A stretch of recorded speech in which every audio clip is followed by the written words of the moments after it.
Good evening. My name is Nancy Herman, chairperson of the Eastbound Theater and host to the second installment of EBT's Homebound with Eastbound.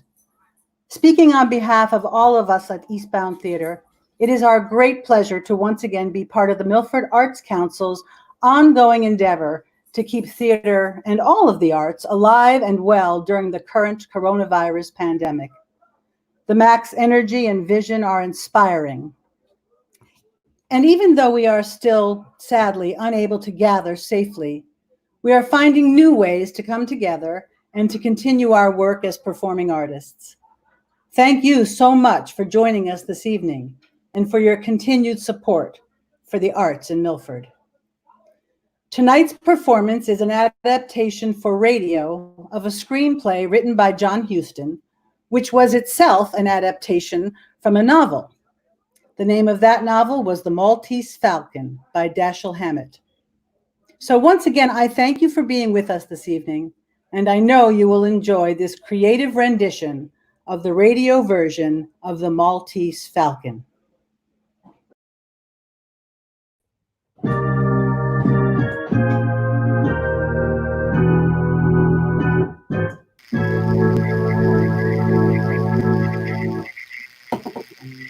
My name is Spade, Sam Spade, license number 357896, issued by the Police Department of San Francisco.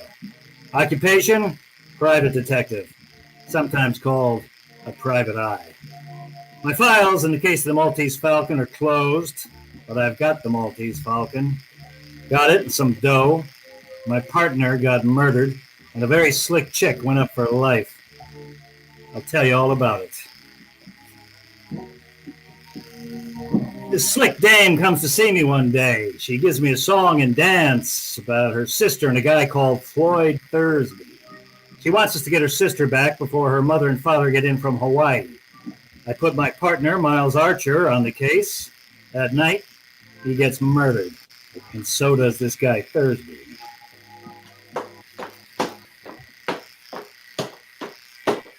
I go round to the apartment where the dame is living, the one called Bridget O'Shaughnessy. She had something that I seem to go for. Oh, Mr. Spade, come in. I have come in. Oh, yes, so you have. Mr. Spade, tell me, am I to blame for last night? Well, you warned us that Thursby was dangerous. Of course, you lied about your sister and all that, but that doesn't count because we didn't believe you. Oh, help me, Mr. Spade. I need help so badly. I've no right to ask you, but I do ask you. Help me? You don't need much of anybody's help. You're good. You're awful good.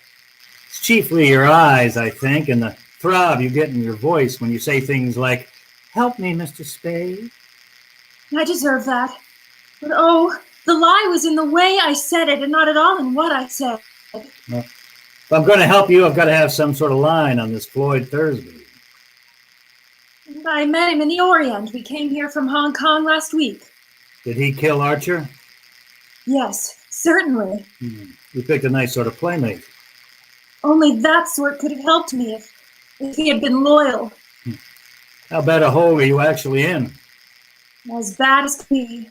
Physical danger? I'm not heroic. I don't think there's anything worse than death. Then it's that. It's that as surely as we're sitting here. Unless you help me. Now, who killed Thursby? Your enemies or his? I don't know. His, I suppose. I'm afraid I don't know. Who are his enemies? Well, there was a small, dark man with white teeth, and A smooth, dangerous fat man. No, this is hopeless. Well, look, how much money have you got? About $500 left. Yeah, well, give it to me.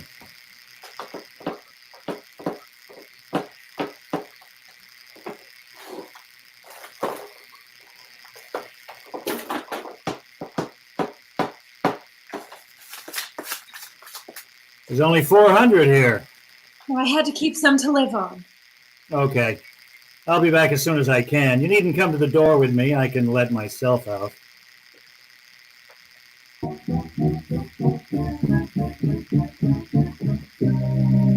I went by the office then and found a dark little guy with very white teeth waiting for me. His name was Joel Cairo.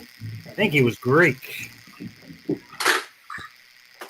Mr. Spade, I'm trying to recover an ornament that has been, shall we say, mislaid, and I thought and hoped you could assist me.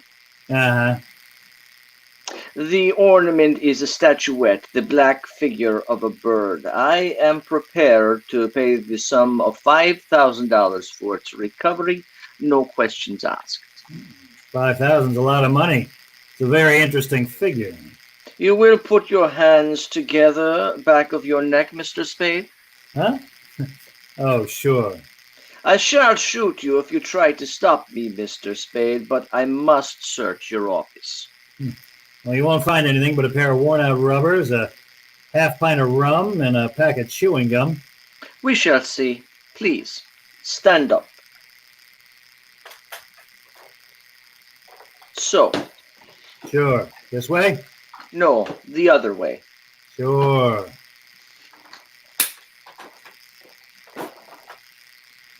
I'll take the gun, Mr. Cairo. Now get up. I am very slow at things like that, unfortunately. Yeah. I'm still prepared to pay $5,000 for the return of the figure. Do you have it, Mr. Spade? No. If it is not here, why did you just risk serious injury to prevent my searching for it? Well, I should sit around and let people come in and just stick me up? You wish some assurance of my sincerity, a retainer. I might. Say $100? Better make it 200. Thanks. Your first guess was that I had the bird. What's your second guess? That you know where it is, or that you can get it, where you can get it? Well, you're not hiring me to murder or do burglary, but to get it back in some lawful way? Say from a dame with red hair or a smooth, dangerous fat man? Ah, so you know. You must beware of them. They would stop at nothing. May I have my pistol now? Yeah, sure. I'd forgotten it. Thank you. Now, Mr. Spade, you will kindly clasp your hands behind your neck? What the? Don't move, Mr. Spade. This time I might shoot. I insist on searching your office. Sure, go ahead.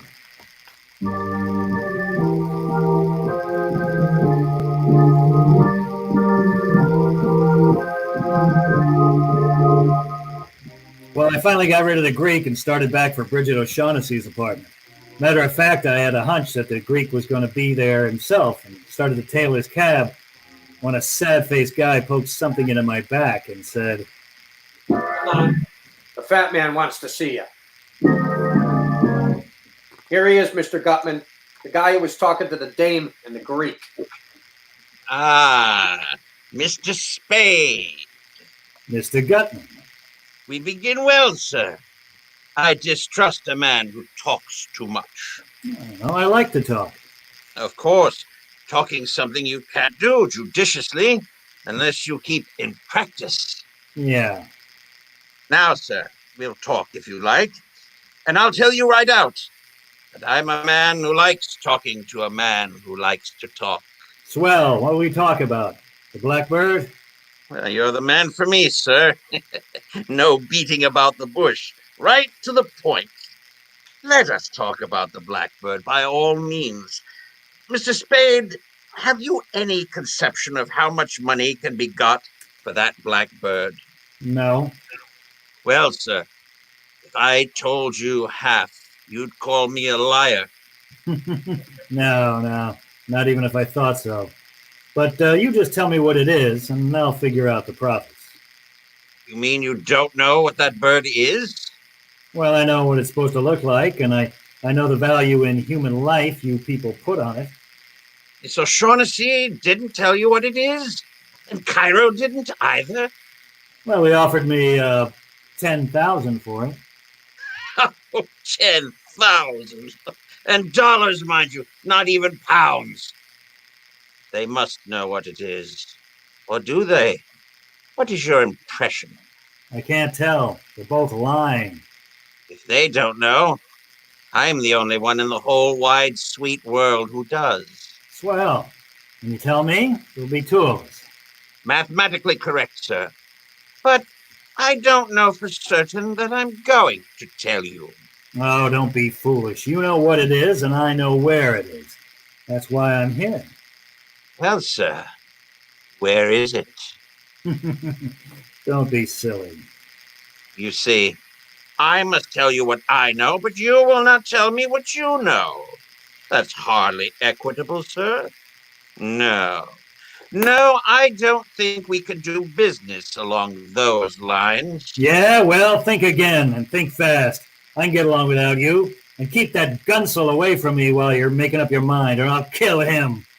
Well, sir, I must say, you have a most violent temper. Well, what are you wasting time for? You got till 5:30. Then you're either in or out. For keeps.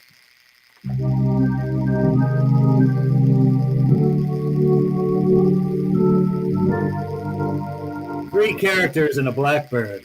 Well, all I knew was my partner was dead and the cops were getting very uncooperative about the whole thing, including who killed Floyd Thursby. I thought I'd better get back to see Shaughnessy Dane before it was too late.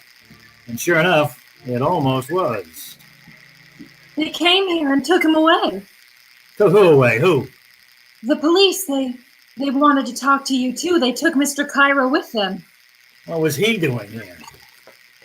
He came to talk about the bird. Hey, what is this bird, this falcon that everybody's all steamed up about? Suppose I wouldn't tell you anything at all about it. What would you do? Something wild and unpredictable? Maybe. Well, it's a black figure, as you know, smooth and shiny of a bird, a hawk or falcon, about 12 inches high. Well, what makes it so important? I don't know. They wouldn't tell me, but they promised me 500 pounds if I helped them get it from the man who had it. Go ahead. They promised me 500 pounds to help them, and I did. Then we found that Joel Cairo was going to take the falcon and desert Floyd and me, so we did that to Joel first. You are a liar.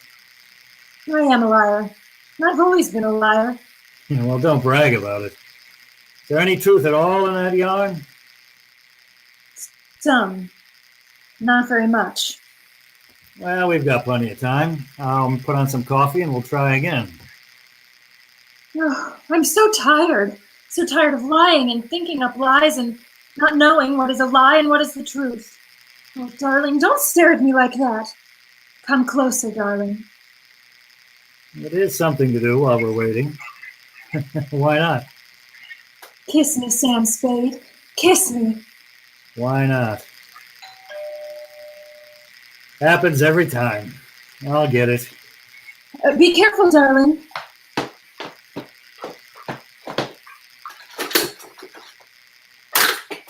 Okay, come on, you. He wants to see you. Well, if it isn't the fat man's killer. Hello, paleface. How many did you bump off today? Shut up. Gutman's waiting for you. No kidding. What kept you? Darling, what does he want? He wants me. The fat man's been thinking things over.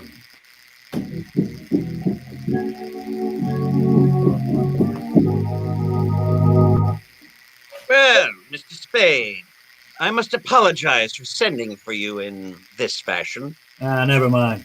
Let's talk about the bird. All right, let's. What do you think of the order of the Hospital St. John of Jerusalem? No crusaders or something, weren't they? Very good. In 1539, these crusading knights persuaded Emperor Charles V to give them the island of Malta. He made but one condition. They were to pay him each year the tribute of a falcon, in acknowledgement that Malta was still under Spain. Do you follow me? Yeah.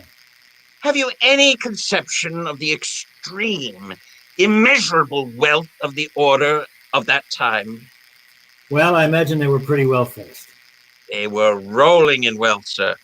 They hit upon the happy thought of sending the emperor for the first year's tribute, not an insignificant live bird, but a glorious golden falcon, encrusted from head to foot with the finest jewels in their coffers. Allow me to replenish your drink, sir.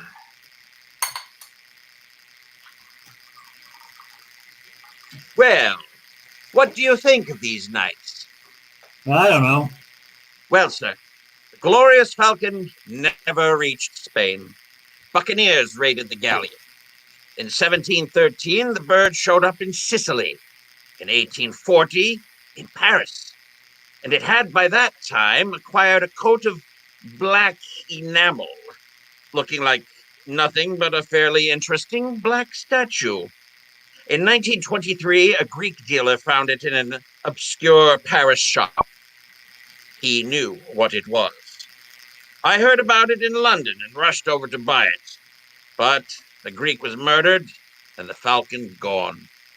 That was 23 years ago. For 23 years, I've searched for the bird. I traced it to the home of a Russian general, Kemedov, but he wouldn't sell, even though he knew nothing of its value. I was forced to send my agents after it. They got it, sir, but I haven't got it. I'm going to get it, sir. How soon are you willing to produce the falcon? Couple of days.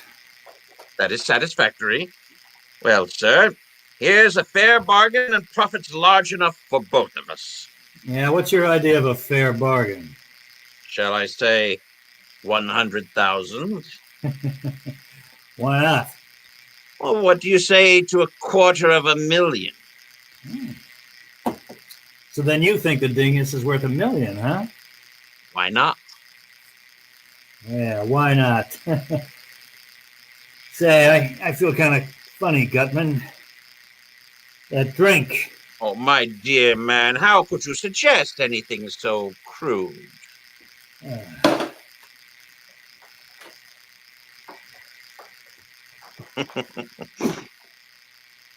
Wilma! Wilma!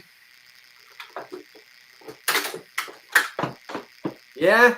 The drink got him, huh? Put your guns away, Wilmer. You must learn to be subtle in these things. Like me. Out like a light, huh? Well, I owe him something, the louse. He thinks he's tough. Let's see if he can take this.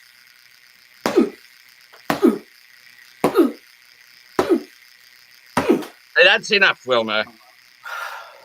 You've kicked him enough. It'd never do to kill him here.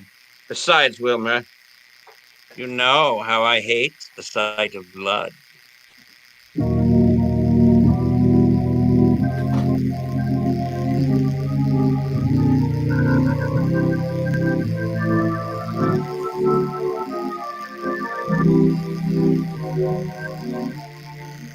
Well, I guess the name of Sam Spade was a cinch for the back page of the obituaries. But I came out of it somehow and managed to get up and stagger out of that apartment. I went around to the hotel where Joel Cairo had a room and made a deal with the house dick to let me search it. All I could find was a newspaper in the wastebasket folded back to the shipping news. There was a list of arrivals, and one was marked. It said 8:07 a.m., the La Paloma from Hong Kong. Well, that was good enough for me. I got a cab and rode to the docks. The La Paloma was on fire and burning beautifully. Went back to my office to hold my aching head and think things over when the door opened. A tall guy in a long black overcoat stood there with a package in his hands, making gurgling noises before he fell like a tree. which he should have. He was dead.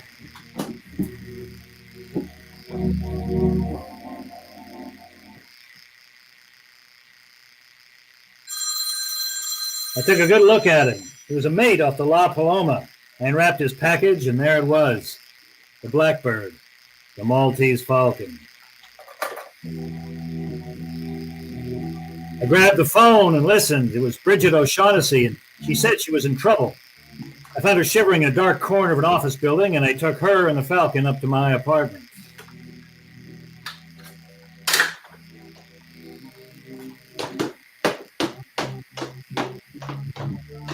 I put her on the couch. I put the Falcon in the icebox where no one would think to look for anything, including ice. I came back and switched on the lights and found a surprise party waiting to greet me. Well, sir, we're all here. And now let's all sit down and be comfortable and talk. Sure. Get away from me, Gunsel. You're not going to frisk me. Stand still. Shut up. You put your paw on me, and I'm going to make you use that gun. Ask your boss if he wants me shut up before we talk. Never mind, Wilmer. You're certainly a most headstrong individual, Mr. Spade. Well, let's be seated. You too, Cairo. You can put your gun down, too. Of course, Mr. Spade. I was only using caution, as it were. You ready, Gutman? You ready to make the first payment and take the Falcon off my hands? Well, sir, as to that, here are $10,000, sir. We were talking about a lot more money than this. Yes, sir, we were. But this is genuine coin of the realm, sir. With $1 of this, you could buy $10 of talk. And besides, there are more of us to be taken care of now. Yeah, well, that may be, but I've got the Falcon.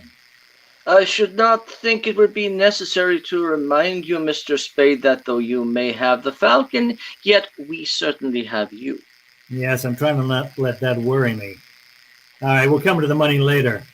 There's another thing that we have to take care of first. We've got to have a fall guy. Police have to have a victim, somebody they can stick for the 3 murders. 2. Only 2 murders, Mr. Spade. Thursby undoubtedly killed your partner.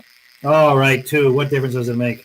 Point is, we've got to give the police somebody. Come, Mr. Spade. You can't expect us to believe at this late date that you are the least bit afraid of the police, or I'm that up to my you're neck. not able to handle...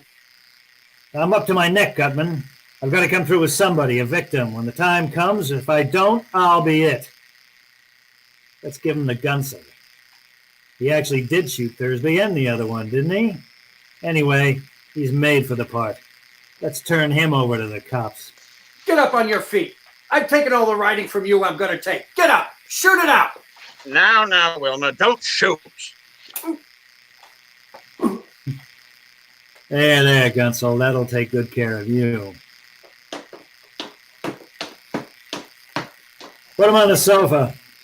Sorry, Bridget, but you seem to have recovered. I'm all right. Good. Well, gentlemen, there's our fall guy. And now, gentlemen, you agree, or I'll turn the Falcon and the whole lot of you in. Mr. Spade, I don't like this. What if we took matters into our own hands? Killed you. You won't, or you'll never find the Falcon. True. But there are other ways. We could make you talk. No, I'd take it and make you kill me, and then you'd end up in the same way. I believe you would, too. Well, I've always felt toward Wilmer like a father. But you can have him. swell. Let's get the details fixed. Why did he shoot Thursby? Thursby was Miss O'Shaughnessy's ally, we thought. In disposing of him, we would teach Miss O'Shaughnessy to patch up her differences with us regarding the Falcon. And the mate from the La Paloma? That was Miss O'Shaughnessy's fault. Cairo got in touch with me when he saw the notice of the ship's arrival. He remembered that the mate and Miss O'Shaughnessy had been friendly in Hong Kong. He called on this man, but he, with Miss O'Shaughnessy and the bird, slipped through our fingers. We followed them to her apartment, and Wilmer shot the mate as he was coming down the fire escape. He shot him many times. The man was tough, and he did not drop the Falcon. We, persuaded Miss O'Shaughnessy to call your office. But unfortunately, she did not call in time to prevent you from meeting the mate and getting the Falcon. I see. And now, sir, would it be presumptuous if we asked to see the Falcon? Okay. It's in my icebox. Icebox, I say. You are a character, sir. Yes. Very, very clever of you. Very. I've got it! I've got it! Bring it here at once. Here, wrapped in this. Now, after 23 years. This is it. We'll make sure. Hand me your knife, sir. Here. I'll peel off some of this disfiguring enamel. It's a fake! All right, O'Shaughnessy. You've had your little joke. Now tell us all about it. No, Sam, no, that's the one I got from the Russian, I swear. You bungled it, Gutman. You and your stupid attempt to buy it. The Russian got onto how valuable it was. No wonder we had so little trouble stealing it. You imbecile! You bloated idiot! Yes, this is the Russian's hand. There's no doubt of it. Well, sir, what do you suggest? Shall we stand here and shed tears, call each other names? Or shall we go to Istanbul and interview our Russian friend? Go to Istanbul? For 23 years I wanted that little item, and I've been trying to get it. I must spend another year on the quest. Well, that will be an added expenditure in time only. I'll go with you. Wilmer's gone. Wilmer's gone? Oh, so he has. That makes it imperative that we go too. Oh, by the way, Spade, I'll trouble you for my envelope containing the $10,000. I kept my end of the bargain, but I'll settle for $1,000 for expenses. Thank you. I'll allow you the 1,000. That'll take care of my time. Now, sir, we'll say goodbye to you, unless you care to undertake the Istanbul expedition with us. You don't. Well, that's too bad. Well, sir, the shortest farewells are the best. Adieu. And to you, Miss O'Shaughnessy, I leave the rara avis there on the table there as a little memento. The Maltese Falcon.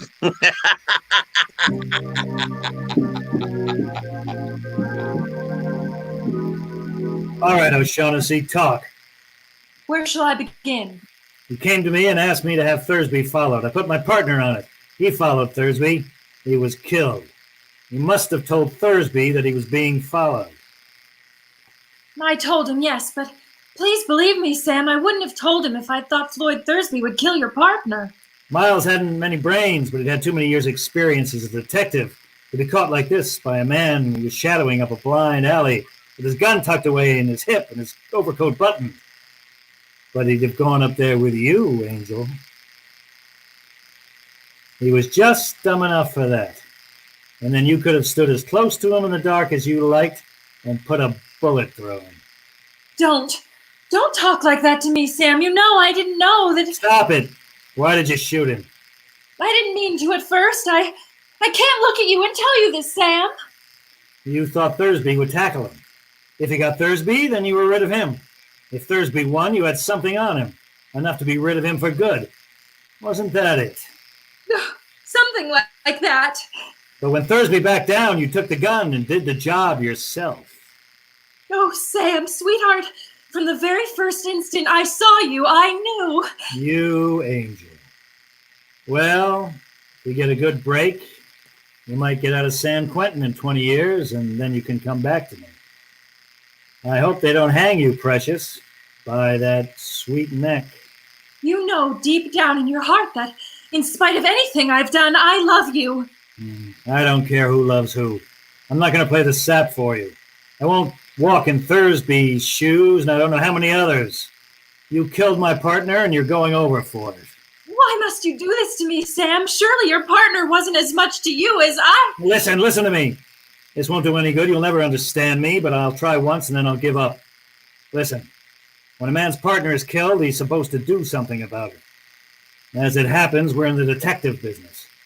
When somebody in your organization gets killed, it's bad business to let the killer get away with it. Bad all around. Bad for every detective everywhere. You can't send me to the... Sam, you can't. You love me. You love me, Sam. Yeah, maybe I do. What of it? Maybe next month I won't. I've been through it before. Oh, I'll have some rotten nights after I've sent you over, but that'll pass, I'm sure. I want you, but I won't take you at this price because all of me wants to, regardless of the consequences. And because you counted on that with me, the same as you counted on that with all the others. Oh, Sam, darling, kiss me. Kiss me, Sam. Sure, baby. What are you doing? Who are you calling? The cops, baby. The cops. To come and take you away.